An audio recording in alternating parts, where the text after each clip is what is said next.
En Inde, comment mettre fin aux violences, notamment aux agressions sexuelles dont sont victimes les femmes? Le sujet est particulièrement brûlant depuis la mort d'une jeune femme après un viol en Réunion il y a 2 semaines.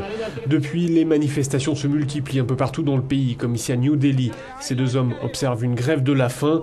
Ils réclament une plus grande fermeté des autorités face à ce genre de situation. Jusque-là, dit ce manifestant, le gouvernement a fait la sourde oreille, mais il va falloir qu'il réagisse. On exige la mise en place de procédures judiciaires accélérées. On veut que la police prenne mieux en considération les plaintes déposées par les femmes.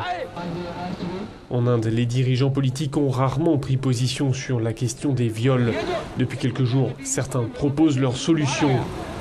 Ainsi, cet élu de l'opposition pour qui il faudrait interdire à l'école le port de robes avec décolleté pour les filles et les obliger en revanche à porter pantalons et chemisiers.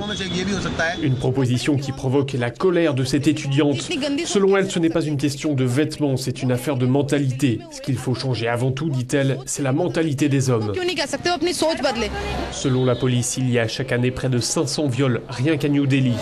De nombreux habitants ainsi que les ONG déplorent le climat d'impunité qui entoure ces affaires de viol.